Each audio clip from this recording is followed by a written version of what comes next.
Hello student, good morning. Electrical power generation के next lectures में हम लोग देखेंगे इम्पोर्टेंस ऑफ इलेक्ट्रिकल एनर्जी। अभी तक हम लोगों ने देखा सोर्स ऑफ एनर्जी, मतलब कि सोर्स ऑफ एनर्जी हमारे पास क्या क्या है। अब हम लोग देखेंगे उस सोर्स ऑफ एनर्जी के द्वारा इलेक्ट्रिकल एनर्जी कन्वर्ट करते हैं, तो वह इलेक्ट्रिकल एनर्जी का हमारे रेगुलर लाइफ में या डेली लाइफ में क्या इंपॉर्टेंस है। क्लियर है? तो पहला पॉइंट है इंपॉर्टेंस ऑफ इलेक्ट्रिकल पावर या इलेक्ट्रिकल एनर्जी का पहला पॉइंट है शॉर्टर वर्किंग डेज। देखो शॉर्टर वर्किंग डेज क्या होता है। हम कोई भी काम को अदर सोर्स ऑफ एनर्जी के द्वारा कर रहे हैं, जैसे कि कोयला जलाकर कोई काम को कर रहे हैं। सपोज डेट कोयला जलाकर खाना बना रहे हैं और कोई इलेक्ट्रिक एनर्जी का यूज कर खाना बना रहे हैं, तो किसका खाना जल्दी बनेगा? ठीक है, मतलब कि हम अगर कोई भी काम इलेक्ट्रिकल एनर्जी या इलेक्ट्रिकल सप्लाई के द्वारा करते हैं, तो वह काम हमारे वर्किंग आवर को क्या कर देगा? रिड्यूस्ड कर देगा। शॉर्टर वर्किंग डेज कहने का मतलब होगा कि यह जो वर्क है, यह जो काम है, इससे हमारा वर्किंग आवर क्या हो जाएगा बाबू? रिड्यूस्ड हो जाएगा। Working hour reduced. और अगर वर्किंग आवर रिड्यूस्ड होता है तो यह एक तरह से हमारे लिए इंपॉर्टेंट है ना, कि कम काम कर कर हम ज्यादा, मतलब कि कम घंटा काम कर कर हम अपने काम को ज्यादा से ज्यादा कर लिए। ठीक है, तो पहला पॉइंट क्या होगा? Shorter working day. दूसरा क्या है? Higher agricultural production. एग्रीकल्चर के फील्ड में जो प्रोडक्शन है उसके रेट को भी यह क्या कर देता है? बढ़ा देता है। जैसे कि ध्यान से सुनना, हमारा अभी एग्रीकल्चर के फील्ड में हम लोग इलेक्ट्रिक मोटर का यूज कर कर इरिगेशन करते हैं और उस पर स्प्रे करते हैं, कीटनाशी वगैरह का स्प्रे करते हैं। वो भी हम लोग इलेक्ट्रिक सप्लाई बैटरी के द्वारा वह मोटर यूज कर कर वो स्प्रे करते हैं। ठीक है, पहले ऐसा मेथड नहीं था। पहले क्या था? इस तरह का था, हाथ से वह स्प्रे किया जाता। अब इलेक्ट्रिक सप्लाई के द्वारा हम लोग एग्रीकल्चर में अपना काम करते हैं। जैसे कि प्लांट कटिंग में भी इलेक्ट्रिक का यूज हो रहा है, इरिगेशन के फील्ड में भी यूज हो रहा है, और कीटनाशी या दवा का जो स्प्रे करते हैं प्लांट्स पे या ट्री पे, वो सब में हम लोग क्या करते हैं? इलेक्ट्रिक सप्लाई का यूज करते हैं। ठीक है, तो ये सब इलेक्ट्रिक सप्लाई का यूज कर कर हम अपने प्रोडक्शन के रेट को भी क्या कर रहे हैं? बढ़ा रहे हैं। ठीक है, तो यहां पर भी आपका यह पॉइंट है हायर एग्रीकल्चर प्रोडक्शन, मतलब कि जहां पर इलेक्ट्रिक एनर्जी का यूज किया जा रहा है वैसे जगहों पे कंपैरेटिवली जो एग्रीकल्चरल क्रॉप्स है उसका प्रोडक्शन रेट क्या हो जाएगा? बढ़ जाएगा, ऑब्वियसली बढ़ेगा। क्लियर है? नेक्स्ट है हमारा higher industrial production. Suppose that, इसका एक बेस्ट एग्जांपल ले लो कि तुम्हारा जेई कंप्लीट हो गया, दो चार दोस्त मिलकर समोसा का दुकान खोला, काफी बड़ा, लार्ज पैमाने पर, छोटा मोटा झोपड़ी वाला नहीं, काफी बड़ा समोसा का दुकान खोला। अब वो समोसा के दुकान में तुम ये क्या कर रहे हो? तुम लोगों ने प्लान बनाया कि एक बच्चा बोला कि नहीं, हम इसमें कोयला जलाकर समोसा छानेंगे। ठीक है, एक बच्चा बोला कि ना, हम गैस जलाकर समोसा छानेंगे, और एक बच्चा बोला कि अरे काहेला ये सब चक्कर में पड़े हो, कोई नहीं है टक्कर में, क्यों पड़े हो चक्कर में, तो इसमें हम लोग इलेक्ट्रिक एनर्जी का यूज करेंगे। ठीक है, तो सोचो कि कोयला जलाकर समोसा जल्दी बनाएंगे कि गैस जलाकर समोसा जल्दी बनाएंगे। यह हमारा कोल हो गया बच्चा, यह हमारा गैस हो गया स्टूडेंट, और यह हमारा हो गया इलेक्ट्रिक हीटर का, क्योंकि हीटर ना यूज करेंगे। तो किस वे में, किस रास्ते से हम प्रोडक्शन के रेट को, मतलब कि इंडस्ट्रियल, सपोज दैट यह एक तरह का एक फॉर्म हो गया, इंडस्ट्री स्मॉल कह सकते हैं, कोई बिजनेस हो गया, तो इन रेट को कैसे बढ़ा सकते हैं? तो इलेक्ट्रिक एनर्जी का यूज कर कर हम लोग अपने प्रोडक्शन रेट को क्या कर सकते हैं? बढ़ा सकते हैं ना। ठीक है, जैसे कि राजीव नगर में अगर मोमो खाने जाओगे तो एक वहां हम लोग मोमो खाते थे, वहां पर गैस का यूज नहीं करता है मोमो को छानने के लिए, वहां पर इलेक्ट्रिक सप्लाई का यूज करता है मोमो को छानने के लिए। तुरंत जाओ, 2 मिनट बैठो और वह इलेक्ट्रिक सप्लाई का यूज कर कर मोमो को छान कर खिला दिया। कंज्यूमर भी, कस्टमर भी खुश और बेचने वाला भी खुश। कस्टमर खुश कैसे कि उसको जल्दी मिल गया, और बेचने वाला खुश कैसे कि अगर दुकान के पास ज्यादा भीड़ है फिर भी सबको सप्लाई बहुत तेजी से दे देगा। मतलब कि प्रोडक्शन रेट क्या हो रहा है, बढ़ा रहा है। इसी तरह से जब इंडस्ट्री में अगर हम इलेक्ट्रिक एनर्जी का यूज करते हैं तो वहां भी हमारा production rate with the help of electrical power हम लोग आसानी से बढ़ा सकते हैं। ठीक है, तो यह बहुत अच्छा पॉइंट है। हायर इंडस्ट्रियल प्रोडक्शंस, मतलब कि प्रोडक्शंस के रेट को भी क्या कर रहा है, बढ़ा रहा है। अब जो एक और पॉइंट है बाबू, बेटर ट्रांसपोर्टेशन फैसिलिटी। अच्छे से सुनिएगा कि बेटर ट्रांसपोर्टेशन फैसिलिटी मतलब क्या होगा। क्योंकि इलेक्ट्रिकल एनर्जी या इलेक्ट्रिकल पावर हम लोग जनरेट कहां करते हैं, यह सर जो जनरेट किया गया यह जगह का नाम क्या होगा, पावर स्टेशन, जहां पर इलेक्ट्रिसिटी बने। ठीक है, अब यह इलेक्ट्रिसिटी बना और कंज्यूमर कहां है बच्चा, कंज्यूमर बहुत दूर पे है। तो यह इलेक्ट्रिसिटी को कंज्यूमर के पास बाल्टी में कर ले जाएंगे। किसके द्वारा ले जाएंगे, ठीक है, बाल्टी में ले जाएंगे कि टेम्पू से ले जाएंगे कि साइकिल से ले जाएंगे कि ट्रक से ले जाएंगे, बताओ, क्लियर है। मतलब कि यहां पर जनरेट हम लोग क्या किए, बहुत बल्क अमाउंट में इलेक्ट्रिकल पावर जनरेट किए। अब इसको किसके पास ले जाना है स्टूडेंट, कंज्यूमर के पास ले जाना है। तो यहां से वायर कह सकते हो सर या कंडक्टर कह सकते हो सर, इसके द्वारा बहुत आसानी से यह इलेक्ट्रिकल पावर को किसके पास पहुंचा देते हैं, कंज्यूमर के पास। मतलब कि इलेक्ट्रिकल पावर जहां जनरेट करते हैं वहां से आसानी से इजी वे में कंडक्टर के द्वारा हम लोग कंज्यूमर तक पहुंचा देते हैं। मतलब कि क्या होगा, इलेक्ट्रिकल पावर का बेटर ट्रांसपोर्टेशन फैसिलिटी हो, बहुत अच्छे से कंडक्टर के द्वारा हम लोग लोड और सोर्स को कनेक्ट कर सकते हैं। क्लियर है। नेक्स्ट है कन्वीनियंट फॉर्म। देखो कन्वीनियंट फॉर्म कहने का मतलब हुआ, अगर इलेक्ट्रिकल एनर्जी का यूज कर हमको बुकबुकवा लाइट जलाना है तो क्या करेंगे, इलेक्ट्रिक एनर्जी को लाइट एनर्जी में कन्वर्ट कौन कर देगा, बल्ब कन्वर्ट कर देगा। ठीक है, अगर इलेक्ट्रिक एनर्जी को हमें हीट एनर्जी में कन्वर्ट करना है बाबू, तो गीजर यूज कर लो, पानी गर्म कर लो, और ठंडा के मौसम में नहाने के लिए पानी गर्म करते हैं ना, तो वह पानी गर्म हम लोग गीजर में ज्यादा कर रहे हैं अभी प्रेजेंटली ट्रेंड में, क्योंकि हमारे पास इलेक्ट्रिकल सप्लाई अवेलेबल है। तो ये हो गया, प्लस और भी जितना सारा काम होता है उसको बहुत आसानी से और कन्वीनियंट वे में इलेक्ट्रिकल सप्लाई के द्वारा कर सकते हैं। ठीक है, नेक्स्ट है इजी टू कंट्रोल। अब suppose that easy to control कैसे होता है, देखो ध्यान से, हम मोटर चला रहे हैं, मोटर चलाकर पानी निकाल रहे हैं या पंपिंग सेट से पानी आउट कर रहे हैं। अब इन मोटर को ऑफ करना हो तो मोटर का जो शाफ्ट घूमता रहता है उसको जाकर पकड़ के ऑफ करते हैं। या खुद देखो घर का एग्जांपल लो, फैन चल रहा है स्विच के द्वारा, तो फैन को बंद करने के लिए पंखा पकड़ के लटक जाते हो, क्या करते हो, स्विच के द्वारा क्या कर देते हैं, बंद कर देते हैं। मतलब कि गए और केवल एक स्विच को ऑन और ऑफ किए तो फैन हमारा रोटेट करने लगा और फैन हमारा रोटेट नहीं करने लगा जब ऑफ करेंगे। ठीक है, मतलब कि बहुत इजी वे में, चाहे तो मोटर हो या जितना भी इलेक्ट्रिकल एप्लियंसेस हो, उसको बहुत इजी वे में और बहुत आसानी से कंट्रोल कर सकते हैं। क्लियर है। ग्रेटर फ्लेक्सिबिलिटी, ग्रेटर फ्लेक्सिबिलिटी मतलब होगा कि यह किसी भी काम को बहुत आसानी से कर सकता है। फ्लेक्सिबल मतलब समझते हो कैसे कहते हो, अरे वो वाला वायर बहुत फ्लेक्सिबल है, फ्लेक्सिबल मतलब कि वो टूटेगा नहीं, ठीक है ना, फेविक्विक का जोर है, छूटेगा नहीं। उसी तरह से इलेक्ट्रिकल एनर्जी जो प्रोड्यूस कर रहे हैं उससे हमारा रिश्ता नाता कभी टूटेगा नहीं।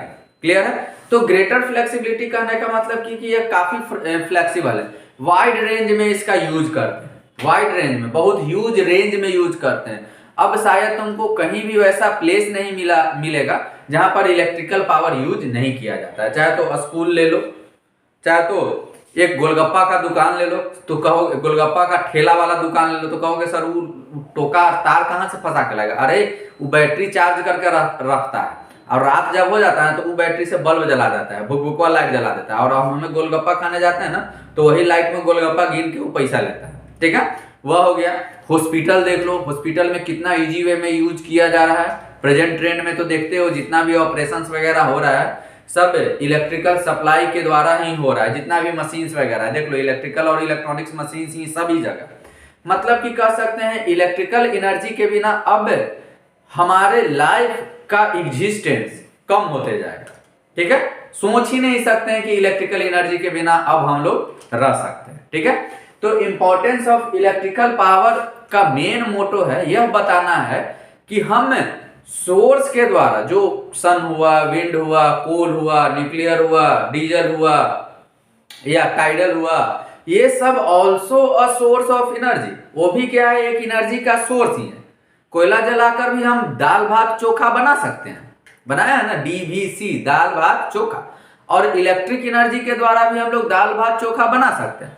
लेकिन कौन दाल भात चोखा जल्दी बनेगा, और जल्दी बनेगा तो हम जल्दी खा लेंगे, खाएंगे ना जी। मतलब कि इलेक्ट्रिक एनर्जी का यूज इस वे में हमारे लाइफ में होने लगा है कि हम टोटली उस पर डिपेंड होने लगे। पहले हमारे विलेजेज वगैरह में चापाकल रहता था। चापाकल का नाम सुना हो, जिसको कि कल बोलते थे, ऐसे चलाते थे, पानी गिरता था। अभी के डेट में देखो, चापाकल या जो कल होता था वो बहुत कम होते जा रहा है। अब तो बिहार सरकार का नल जल योजना चल रहा है, तो आसानी से पानी आ जा रहा है। तो पानी ऊपर रहता है ना जी, देखते हैं टंकी बनाकर पानी को ऊपर रखते हैं, तो पानी नीचे से बाल्टी में कर वो टंकी को भरते हैं, नहीं ना, मोटर लगाते हैं ना। अगर तो कोई बोले कि हाँ तुमको ये टंकी वाला टंकी है, उसको बाल्टी से पानी भर देना, भर दोगे, भाग जाओगे 2 मिनट में, नहीं ना भर पाएंगे। इसलिए हमारा लाइफ को एक अलग डायरेक्शंस में इलेक्ट्रिकल पावर ले जा रहा है। इलेक्ट्रिक स्कूटर आ गया, इलेक्ट्रिक स्कूटी आ गया, धीरे धीरे सोलर सेल के द्वारा सोलर पैनल आ जाएगा, सोलर कार आ जाएगा। ठीक है, आ भी गया है, लेकिन अभी उतना ज्यादा उस पर रिसर्च एंड डेवलपमेंट नहीं हुआ है। लेकिन इलेक्ट्रिक व्हीकल देखना, नेक्सॉन ईवी, टिगोर ईवी और इलेक्ट्रिक स्कूटी, ये सब मार्केट में बहुत अच्छी तरह से आ गया है। क्लियर है। तो इंपॉर्टेंस ऑफ इलेक्ट्रिकल पावर बताने का मुख्य कारण यह होता है कि हम एनर्जी सोर्स के द्वारा एक अदर एनर्जी सोर्स बना रहे हैं। That energy source are electrical, और इधर भी एनर्जी सोर्स ही है और इधर भी एनर्जी सोर्स ही है। तो हम इलेक्ट्रिकल एनर्जी क्यों बना रहे हैं, ठीक है, क्लियर है। जैसे कि चावल से ही हम डोसा बनाते हैं, चावल से ही हम इडली बनाते हैं, तो क्या बनाएंगे, भात बना के खा लेंगे। दोनों का प्रॉपर्टी तो सेम है हुआ ना, लेकिन दोनों के टेस्ट में क्या है बाबू, अंतर है। इसलिए there is some difference between other form of source of energy into electrical energy. और वह डिफरेंस क्या है बाबू, इतना सारा काम को बहुत आसानी से वो कर देता है। क्लियर है, यह तो हो गया। अब हम लोग देखेंगे कि method of electrical power generation. अभी तक हम लोग क्या देख रहे थे स्टूडेंट, कि सोर्स ऑफ एनर्जी और इंपॉर्टेंस ऑफ इलेक्ट्रिकल एनर्जी। अब वह सोर्स ऑफ एनर्जी के द्वारा हम लोग कैसे इलेक्ट्रिसिटी प्रोड्यूस करेंगे, कंसेप्ट क्लियर है। Different types of source of energy के द्वारा कैसे इलेक्ट्रिसिटी प्रोड्यूस करेंगे, इसके बारे में हमें देखना है। तो देखते जाइए board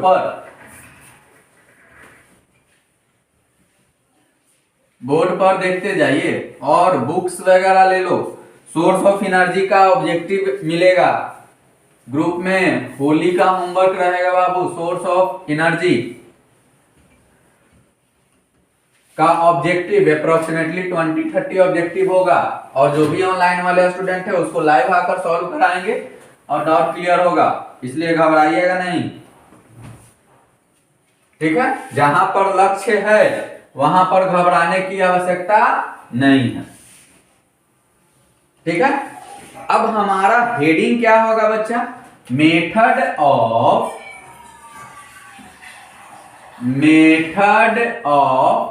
electrical power generation. Method of electrical power generation मतलब कि कौन कौन मेथड के द्वारा हम लोग इलेक्ट्रिसिटी को प्रोड्यूस कर सकते हैं। क्लियर है। तो हमारा काम क्या था काम बाबू, काम था, हमको पहला काम मिला है ना सर, कि अल्टरनेटर को घुमाएंगे। अल्टरनेटर ALTERNATOR,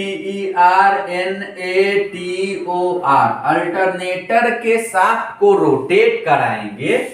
तो सर जी यहां पर हमको आउटपुट पे इलेक्ट्रिकल एनर्जी मिलेगा, आइदर सिंगल फेज मिलेगा सर, नहीं तो 3 फेज मिलेगा।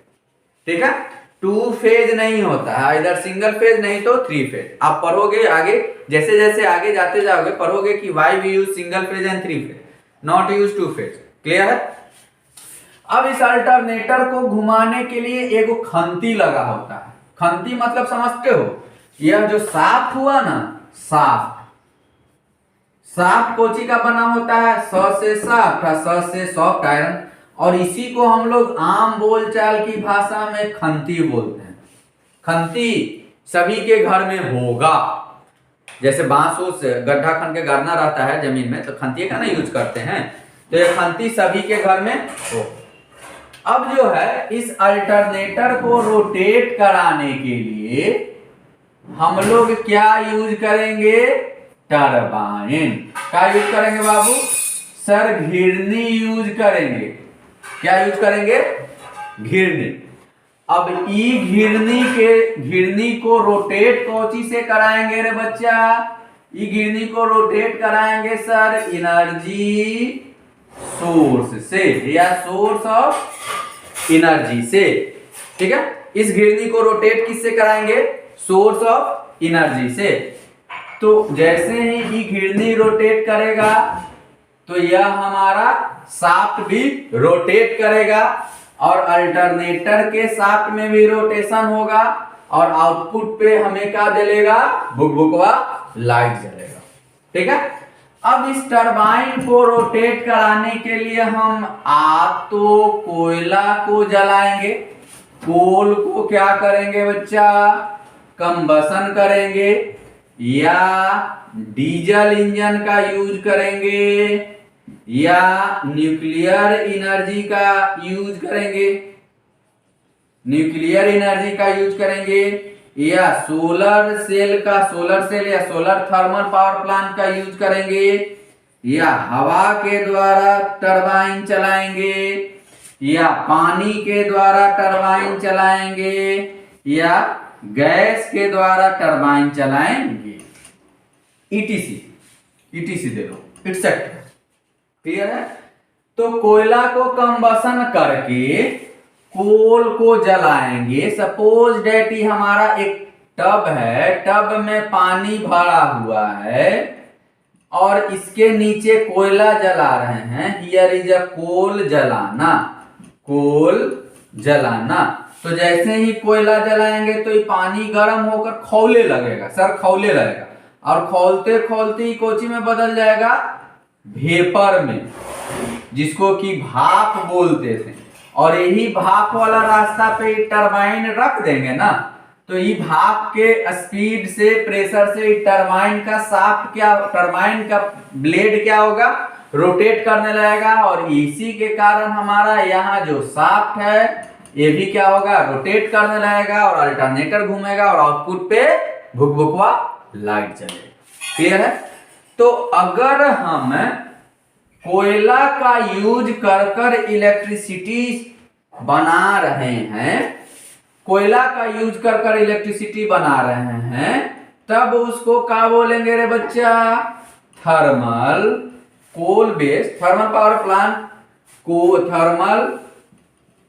Power plant. लेकिन इस थर्मल पावर प्लांट में कोची जला रहे हैं, कोयला। तो coal based thermal power plant सबसे पहला यही पढ़ना है। ठीक है। दूसरा में आ जाएगा रे बाबू न्यूक्लियर। तो अगर दूसरा में हमारा अगर हाइड्रो आता है तो इसको क्या बोलेंगे, हाइड्रो इलेक्ट्रिक पावर प्लांट। आगे आते हैं तो बताएंगे what do you mean by power plant. Power plant का डिफिनेशन क्या होगा, क्लियर है। तीसरा, अगर न्यूक्लियर के द्वारा इलेक्ट्रिसिटी प्रोड्यूस करेंगे तो न्यूक्लियर पावर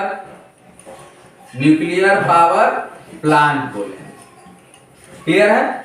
चौथा, अगर हम डीजल के द्वारा इलेक्ट्रिसिटी प्रोड्यूस करेंगे तो इसको क्या बोलेंगे, डीजल पावर प्लांट बोला जाएगा रे छोटू। उसके बाद पांचवा में अगर हम यूज करते हैं सोलर या विंड या गैस, अगर गैस बोल रहे हैं तो इसको क्या बोलेंगे, gas power plant. Concept clear. उसके बाद अगर सोलर और विंड यूज कर रहे हैं तो इसको भी बोल सकते हैं सोलर पावर प्लांट, या अगर विंड यूज कर रहे हैं तो उसको भी क्या बोलेंगे, विंड पावर प्लांट। क्लियर है। तो ये सभी पावर प्लांट के बारे में हमें जानना है, लेकिन सब पावर प्लांट का हेड कौन है, बॉस कौन है, coal based thermal power plant. It is a boss of all the power plant. Clear है। तो हमारा मेन काम है कि कौन कौन सा एनर्जी सोर्स यूज कर कर इलेक्ट्रिसिटी बनाएंगे। ठीक है। तो इतना सारा ईटीसी भी कर सकते हैं, क्योंकि इसके बाद भी बहुत सारा है ईटीसी एटसेट्रा। तो इतना सारा प्रोसेस से हम लोग इलेक्ट्रिसिटी जनरेट करते हैं, लेकिन सब में काम होगा ना बाबू, सब में ई वाला सेम ही रहेगा। खाली ई वाला जो है ना, पानी को गर्म करने के लिए जो एनर्जी प्रोड्यूस करेंगे ना, वही क्या होगा, अलग। बाकी पानियों सब में वही होगा। टरबाइन अगर थर्मल में यूज करें तो स्टीम टरबाइन, हाइड्रो में तो हाइड्रो टरबाइन, न्यूक्लियर में तो न्यूक्लियर टरबाइन, डीजल में तो डीजल टरबाइन, गैस में तो गैस टरबाइन, सोलर और पावर प्लांट में उसके अकॉर्डिंग नेमिंग देते हैं। केवल नेमिंग देते हैं कि हाँ सोलर सन टरबाइन है, विंड टरबाइन है, लेकिन प्राइमरी फंक्शन हमारा टरबाइन का वही होता है। क्लियर है। तो अब हमें बारी बारी से देखना है कि कौन कौन पावर प्लांट का पूरा ओवर, कौन कौन इक्विपमेंट लगा रहता है।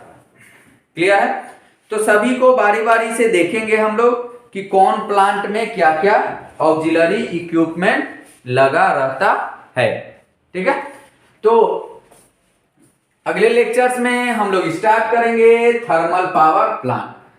पावर प्लांट जानने से पहले यह जानना होगा कि वह पावर प्लांट को लगाएंगे कहां, और उसको लगाने के लिए एक सिलेक्शन किया जाता है, जगह का चुनाव किया जाता है, और वह जगह का काम होता है, उसी को बोलते हैं selection of site of thermal power plant, selection of site of hydro power plant. मतलब जिस पावर प्लांट को सिलेक्ट करेंगे लगाने के लिए, उसके लिए जो जगह का चुनाव करेंगे, डेट जगह are known as selection of site of that फलना फलना पावर प्लांट। क्लियर है। तो मिलते हैं अगले लेक्चर्स में, तब तक के लिए गुड नाइट।